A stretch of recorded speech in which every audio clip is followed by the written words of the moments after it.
Hi hello. এই গরমে বাড়ির সবাই লুচি আলুর তরকারি আর সুজি খেতে চেয়েছিল। আমার তো এত কিছু তৈরি করতে ইচ্ছাই করছিল না, তার জন্য এমন একটা খাবার তৈরি করলাম যাতে তিনটে জিনিস একই জায়গায় থাকে।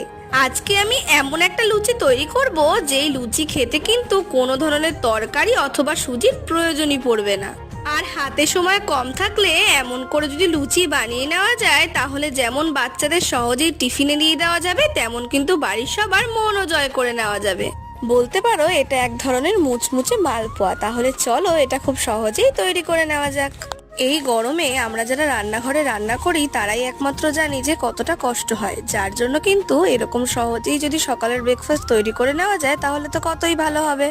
আর যেহেতু বাড়িতে সকালের ব্রেকফাস্ট তৈরি করার দায়িত্ব আমার, তার জন্য কিন্তু এরকম ফাঁকিবাজি রেসিপি আমি এখন থেকে তোমাদের শেয়ারই করতে থাকবো।